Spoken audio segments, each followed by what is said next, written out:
اسی جنگ سے ہوئی۔ اسپارٹا والوں نے ایتھنز کو شکست دینے کے بعد وہاں امرائے شہر کی حکومت قائم کی جو جمہوریت پسندوں کی سخت دشمن تھی۔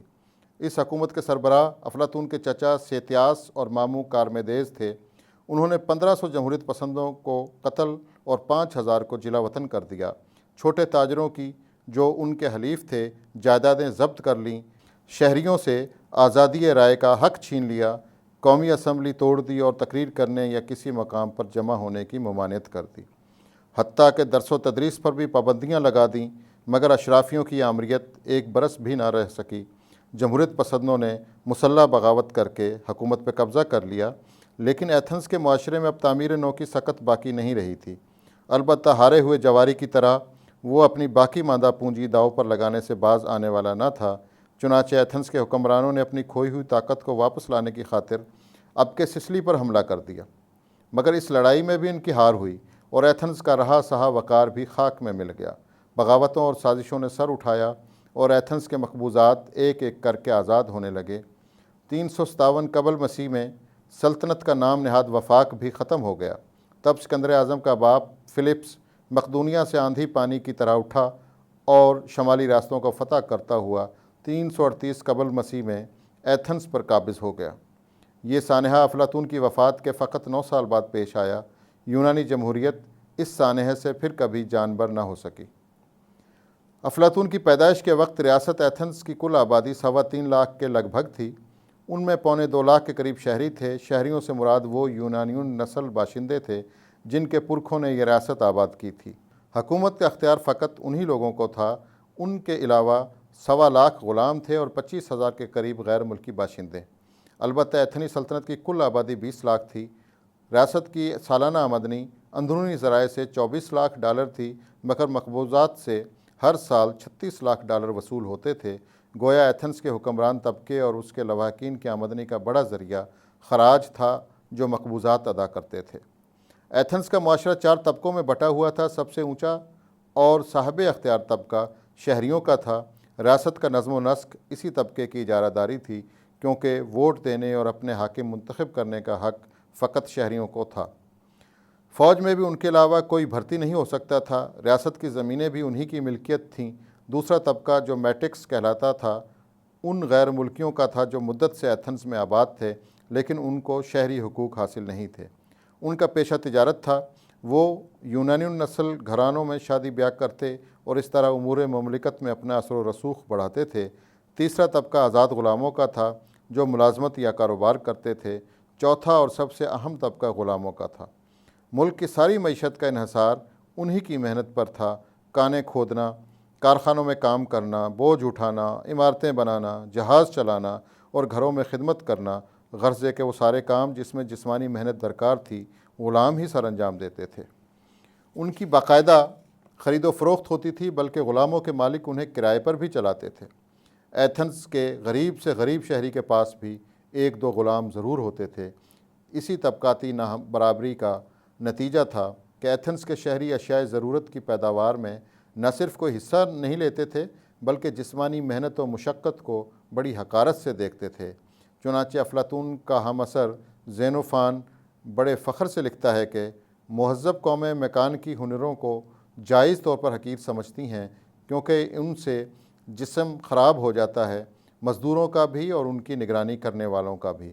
ان کو لامحالہ زمین پر بیٹھ کر کام کرنا پڑتا ہے یا سارا دن بھٹی کے سامنے جھکا رہنا پڑتا ہے۔ جسمانی انحطاط کے ساتھ ان کی روح بھی کمزور ہو جاتی ہے۔ پھر یہ ذلیل پیشے اتنا وقت چاہتے ہیں کہ انسان کو اپنے دوستوں یا ریاست کے کاموں کی طرف توجہ دینے کی مہلت ہی نہیں ملتی۔ فکر معاش سے آزاد ہو کر یہ طبقہ اپنا وقت سیاست اور خطابت، فلسفہ اور شاعری، شہ سواری اور تیراکی، جسمانی ورزش اور فوجی تربیت، ضیافت اور بحث مباحثے میں صرف کرتا تھا۔ عورتیں گھروں میں رہتی تھیں، لہٰذا خوش رو لڑکوں سے محبت کا رواج عام تھا، حتیٰ کہ سقراط اور افلاطون بھی اس مرض سے محفوظ نہ تھے۔ ایتھنز کی شہری ریاست میں جمہوریت ضرور تھی، مگر ایسی جمہوریت جس میں شہری حقوق فقط مرد شہریوں کو حاصل تھے۔ افلاطون کے زمانے میں ان کی تعداد 43,000 تھی۔ عورتوں کو رائے دہی کا حق نہ تھا۔ شہری بھی سب کے سب ایتھنز میں نہیں رہتے تھے، بلکہ پوری ریاست میں پھیلے ہوئے تھے۔ ان کے لیے سینکڑوں میل کا سفر طے کر کے ہر مہینے ایتھنز آنا اور قومی اسمبلی میں شریک ہونا ناممکن تھا۔ نتیجہ یہ تھا کہ ریاست کے سیاہ و سفید کے مالک ایتھنز کے 2,500 شہری ہی تھے۔ ایتھنز میں سیاسی اقتدار کا سرچشمہ قومی اسمبلی تھی۔ ریاست کا ہر بالغ شہری اسمبلی کا رکن ہوتا تھا۔ اسمبلی کا اجلاس مہینے میں 4 بار ضرور ہوتا تھا۔ ریاست کے تمام قوانین اسمبلی میں پیش ہوتے تھے اور اکثریت کے فیصلے سے منظور ہوتے تھے۔ اجلاس میں شریک ہونے والوں کو معاوضہ بھی ملتا تھا۔ اسمبلی کے علاوہ 500 ارکان کی ایک کونسل ہوتی تھی۔ چونکہ ریاست کے بانی 10 قبیلے تھے، لہٰذا ہر قبیلے سے 50 ارکان قرعہ اندازی کے ذریعے چنے جاتے تھے۔ ان کی رکنیت کی میعاد 1 سال ہوتی تھی اور ان کو 5 اوبول، جو اس وقت کا سکہ تھا، یومیہ معاوضہ ملتا تھا۔ اسمبلی میں پیش ہونے والے قوانین کے مسودوں کی جانچ پڑتال کرنا، انتظامی محکموں اور مذہبی اداروں کے حسابات کی نگرانی کرنا اور ریاست کے مالیہ اور عمارتوں کی دیکھ بھال کرنا کونسل کے فرائض میں شامل تھا۔ اسمبلی کا اجلاس نہ ہوتا تو احکامات صادر کرنا اور امور خارجہ کے بارے میں فیصلے کرنا بھی کونسل ہی کی ذمہ داری تھی۔ البتہ ان فیصلوں کی توثیق اسمبلی میں لازمی تھی۔ کونسل اور اس کے ذیلی اداروں کا اجلاس روز ہوتا تھا اور ہر روز ایک نیا صدر قرعہ ڈال کر چنا جاتا تھا۔ حکومت کے 9 الگ الگ شعبے تھے۔ ان شعبوں کے سربراہوں کو آرکن کہتے تھے۔ وہ بھی قرعہ اندازی سے چنے جاتے تھے۔ البتہ ان کو سال میں 9 بار اسمبلی سے اعتماد کا ووٹ حاصل کرنا ہوتا تھا۔ دوسرے سرکاری عہدے بھی قرعے ہی کے ذریعے پر کیے جاتے تھے، لیکن ملک پر حکمرانی در حقیقت فوج کی تھی، کیونکہ فوج کا سپہ سالار اور دوسرے کمانڈر قرعے کی بجائے اسمبلی میں ووٹ سے چنے جاتے تھے اور ان کے لیے 1 سال یا 2 سال کی قید نہ تھی۔ چنانچہ فوج کا سپہ سالار ہی ملک کا سب سے طاقتور اور با اختیار فرد ہوتا تھا۔ اس وقت باقاعدہ سیاسی جماعتوں کا رواج نہیں تھا، مگر ایتھنز کے باشندے 2 سیاسی گروہوں میں بٹے ہوئے تھے۔ ایک گروہ بڑے بڑے زمینداروں یعنی شرفاء کا تھا، جو صدیوں سے ایتھنز پر حکومت کرتے آئے تھے۔ ان کے حلیف ملک کے بڑے بڑے صنعتکار، ساہوکار اور سوداگر تھے۔ یہ دونوں طبقے، بالخصوص شرفاء کا طبقہ، جمہوریت کو سخت ناپسند کرتے تھے اور ڈکٹیٹرشپ یا بادشاہت کے حق میں سازشیں کرتے رہتے تھے۔ دوسرا گروہ چھوٹے چھوٹے تاجروں اور دکانداروں، کاروباریوں، غریب شہریوں اور غلاموں کا تھا۔ یہ لوگ جمہوریت کے پرجوش حامی تھے۔ ان کے سیاسی رہنماؤں میں کوئی چرم ساز تھا، کوئی پارچہ فروش، کوئی ستار بناتا تھا اور کوئی لیمپ۔ دونوں گروہوں کی الگ الگ انجمنیں تھیں، مگر ان میں زیادہ طاقتور شرفاء کی انجمنیں تھیں۔ عوام کو ان کے حقوق سے محروم رکھنا ان انجمنوں کا بنیادی مقصد تھا۔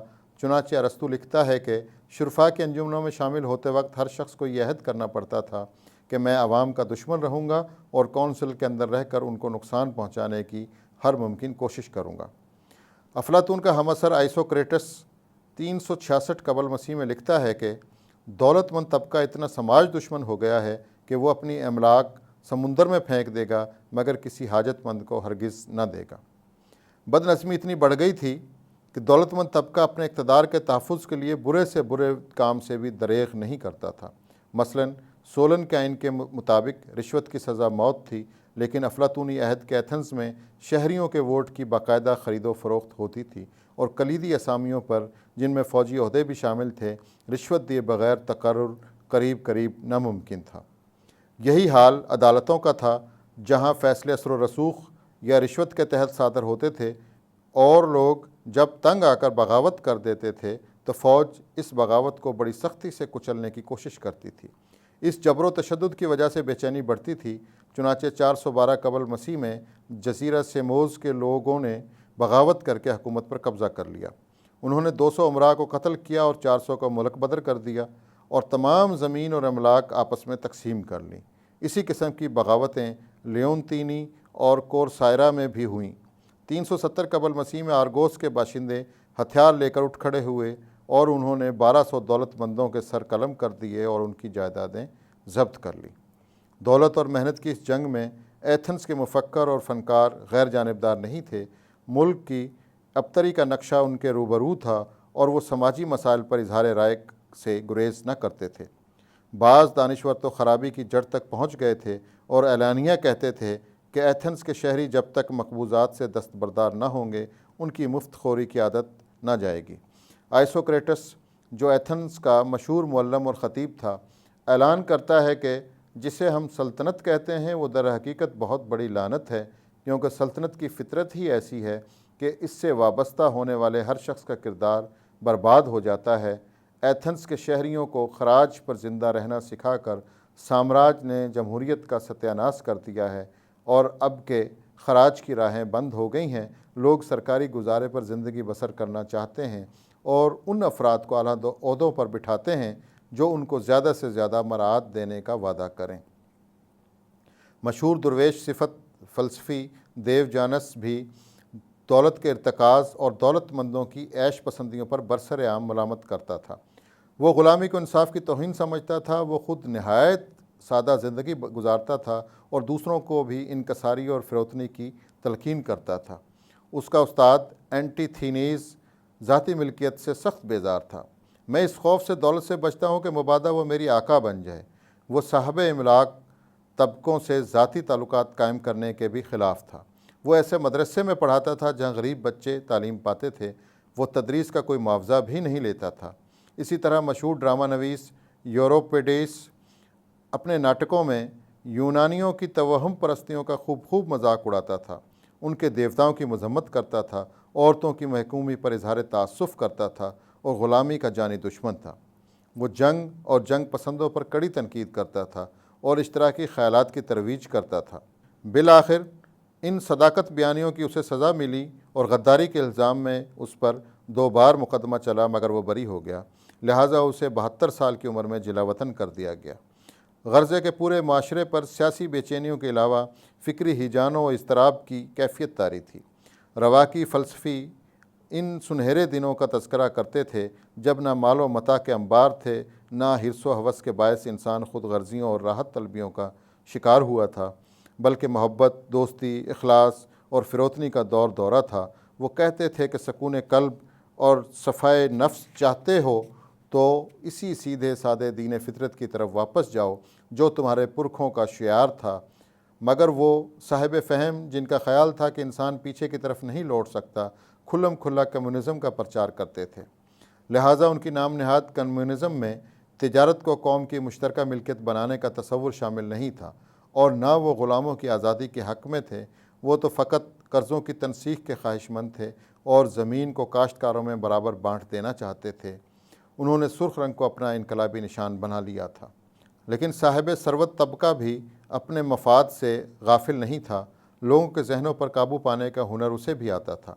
ایتھنز میں رائے عامہ کو اپنا ہم خیال بنانے کا سب سے مؤثر ذریعہ ڈرامہ تھا، جو تعلیم اور تفریح دونوں ضرورتوں کو پورا کرتا تھا۔ کیونکہ عوام کی غالب اکثریت لکھنا پڑھنا نہیں جانتی تھی اور نہ فلسفہ و حکمت کی منہ شگافیاں ان کی سمجھ میں آتی تھیں، یہ ناٹک کھلے آسمان کے نیچے کھیلے اور مفت دکھائے جاتے تھے، لہٰذا ہزاروں تماشائی انہیں شوق سے دیکھتے تھے، بالخصوص تربیہ اور مزاحیہ ناٹکوں کو۔ ان ناٹکوں کے جملہ اخراجات متمول طبقہ برداشت کرتا تھا اور ڈرامہ نویس جس کا کھاتے تھے اسی کے گن گاتے تھے۔ ان ڈرامہ نویسوں کا سرتاج ارسطوفینس تھا۔ وہ بڑا دولت مند شہری تھا اور اسے اپنے طبقے کا مفاد بہت عزیز تھا۔ ارسطوفینس بہت اچھا فنکار بھی تھا۔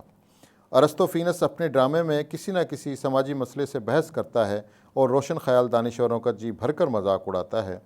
سقراط کے خلاف اس کے ڈرامے نے بڑی شہرت پائی۔ مورخ تو یہاں تک کہتے ہیں کہ نوجوانوں کو گمراہ کرنے کے جرم میں سقراط کو جو سزائے موت ملی، اس میں ارسطوفینس کے ڈراموں کا بہت بڑا ہاتھ تھا۔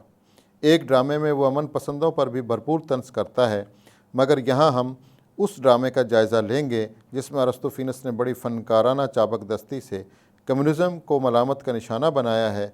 اس ڈرامے کا نام عوام کی مجلس ہے۔ اس ڈرامے کی ہیروئن پراکسا گورا ہے۔ وہ ایتھنز کی عورتوں کو مردوں کے خلاف بغاوت پر اکساتی ہے۔ اس کو مردوں سے یہ شکایت ہے کہ وہ میدان جنگ کے خونریز ہنگاموں کو گھر کے پرسکون ماحول سے زیادہ پسند کرتے ہیں۔ اپنی عورتوں سے ملکی مسائل پر صلاح مشورہ تو درکنار، وہ ان سے سیدھے منہ بات بھی نہیں کرتے، بلکہ سارا وقت گھر سے باہر عیاشیوں میں صرف کرتے ہیں۔ انہی کی غفلتوں کی وجہ سے ملک کا نظام درہم برہم ہو گیا ہے۔ لہٰذا عورتوں کو چاہیے کہ حکومت کی باگ اپنے ہاتھ میں لے لیں۔ عورتیں پراکسا گورا کی تجویز مان لیتی ہیں اور پراکسا گورا کی قیادت میں مردوں کا بھیس بدل کر قومی اسمبلی میں شریک ہو جاتی ہیں۔ ان کی تعداد مردوں سے زیادہ ہے، لہٰذا پراکسا گورا پارلیمانی قاعدوں کے مطابق ایتھنز کی حاکم اعلیٰ چن لی جاتی ہے، تب وہ اعلان کرتی ہے کہ میں چاہتی ہوں کہ ہر شخص کو ہر شے میں حصہ ملے، تمام جائیداد ریاست کی مشترکہ ملکیت ہو جائے تاکہ ملک میں نہ کوئی امیر رہے اور نہ کوئی محتاج۔ اب ایسا نہ ہوگا کہ ایک شخص کے پاس تو کاشت کے لیے بے انتہا اراضی ہو اور دوسرے کو قبر کے لیے بھی زمین میسر نہ ہو۔ میں چاہتی ہوں کہ زندگی کی سہولتیں اور معاش کے مواقع سب کو یکساں حاصل ہوں۔ میں اس کی ابتدا یوں کروں گی کہ زمین اور نقدی کو ذاتی ملکیت کی بجائے مشترکہ ملکیت بنا دوں گی اور تمام منقولہ جائیداد سرکاری خزانوں اور گوداموں میں جمع کر دی جائے گی۔ تب اس کا شوہر بلی پائرس اٹھ کر کہتا ہے کہ مان لو کہ کوئی شخص اپنے روپے اور زیورات کا کچھ حصہ چھپا کر رکھ لیتا ہے اور ریاست کو اس کی خبر نہیں ہوتی، یہ سراسر بے ایمانی ہوگی، لیکن بے ایمانی ہی سے تو اس نے یہ پونجی پس انداز کی تھی۔ پراکسا گورا جواب دیتی ہے کہ یہ تم ٹھیک کہتے ہو، لیکن اب یہ دولت اس کے لیے بے مصرف ہوگی۔ شوہر پوچھتا ہے کہ کیوں؟ تو پراکسا گورا جواب دیتی ہے کہ اس لیے کہ اب بشر کی سب ضرورتیں اور خواہشیں پوری ہوتی رہیں گی، روٹی، مٹھاس، پوشاک، شراب، مچھلی، میوے سب کی فراوانی ہوگی، لہٰذا کوئی شخص بے ایمانی سے پس انداز کی ہوئی دولت چھپا کر کیا کرے گا؟ تب بلی پائرس پوچھتا ہے کہ کھیتوں اور کانوں میں کام کون کرے گا؟ تو پراکسا گورا بڑی سادگی سے جواب دیتی ہے کہ محنت مشقت کے تمام فرائض غلاموں کے سپرد ہوں گے اور تمہارا بس یہی کام ہوگا کہ شام کے سائے جب لمبے ہونے لگیں تو اپنے تفریحی مشاغل میں مصروف ہو جانا۔ یہ باتیں یقین سے نہیں کہی جا سکتی کہ ارسطوفینس نے اشتراکی معاشرے کا جو نقشہ کھینچا ہے وہ اس کے اپنے ذہن کی تخلیق ہے، یا ایتھنز کے اشتراکیت پسند حلقے بھی اسی قسم کے معاشرے کی حامی تھے۔ لیکن قیاس کہتا ہے کہ ارسطوفینس نے یونانی اشتراکیوں کے خیالات کو مسخ کر کے پیش نہیں کیا ہے، کیونکہ اسپارٹا میں جیسا کہ ہم پچھلے باب میں بیان کر چکے ہیں اسی قسم کی اشرافی کمیونزم مدتوں تک رائج رہی تھی، اور ایتھنز کا ایک حلقہ جس میں افلاطون بھی شامل تھا اسپارٹا کے معاشرتی نظام کو لائق تقلید سمجھتا تھا۔ بہرحال کمیونزم کی یہ برکتیں فقط یونان کے شہریوں کے لیے تھیں، غلاموں کی زندگی میں اس سے کوئی فرق آنے والا نہ تھا۔ ارسطوفینس نے اپنے ایک دوسرے ڈرامے میں بھی کمیونزم کا مذاق اڑایا ہے۔ یہ ڈرامہ 408 قبل مسیح میں جب افلاطون کی عمر 19 سال تھی کھیلا گیا تھا۔ اس کا عنوان پلوٹس ہے۔ اس ڈرامے میں افلاس کو کمیونزم کے باعث موت کا خطرہ لاحق ہوتا ہے، چنانچہ وہ اپنی صفائی میں جو دلیلیں دیتا ہے وہ ان علماء کرام کی دلیلوں سے بہت ملتی جلتی ہیں جو فرماتے ہیں کہ اگر پاکستان میں سوشلزم آ گیا اور افلاس باقی نہ رہا تو پھر خیرات کس کو دی جائے گی؟ افلاس کہتا ہے کہ اے ایتھنز والو، تمہاری راحتیں اور تمہاری آسائشیں میری بدولت ہیں، بلکہ تمہاری زندگی کا انحصار ہی مجھ پر ہے۔ اگر ہر شخص کو کام سے فراغت مل گئی تو لوہا کون پگھلائے گا، بھٹی کون جھونکے گا، ہتھوڑا کون چلائے گا، جہاز کون بنائے گا، کپڑے کون سیے گا، کھال کون رنگے گا، چمڑا کون دباغے گا اور ہل کون جوتے گا؟ اگر کمیونزم نافذ ہو گیا تو تم کو سونے کے واسطے عمدہ مسحریاں دستیاب نہ ہوں گی، کیونکہ مسحریوں کا بننا موقوف ہو جائے گا، اور نہ تم قالینوں پر آرام کر سکو گے، کیونکہ جب ہر قالین باف کے پاس دولت ہوگی تو وہ قالین کیوں بنے گا؟ یہ ڈرامے جو افلاطون کی ریپبلک سے برسوں پہلے لکھے گئے تھے اس بات کا ثبوت ہے کہ ایتھنز میں کمیونزم کا چرچا افلاطون سے پہلے شروع ہو چکا تھا، اور اشتراکی خیالات اتنی قوت پکڑ گئے تھے کہ حکمران طبقے کو ان کا سدباب کرنے کے لیے ڈراموں کا سہارا لینا پڑتا تھا۔ افلاطون کی پیدائش اس وقت ہوئی جب یونانی معاشرے کا آفتاب اقبال ڈوبنے کے قریب تھا۔ افلاطون کا تعلق امراء کے ایک پرانے گھرانے سے تھا جو تجارت اور تجارت پیشہ نو دولتیوں کو بڑی حقارت سے دیکھتا تھا۔ ہر چند کے اقتدار اب اس طبقے کے ہاتھ سے نکل چکا تھا، مگر وہ اپنے آپ کو ہنوز یونانی تہذیب و تمدن کا پاسبان خیال کرتا تھا۔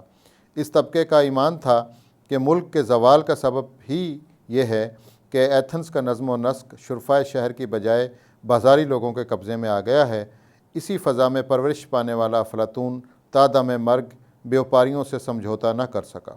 افلاطون نے مدرسے میں موسیقی، ریاضی، عروض و بیان اور دوسرے مروجہ علوم کی تعلیم حاصل کی۔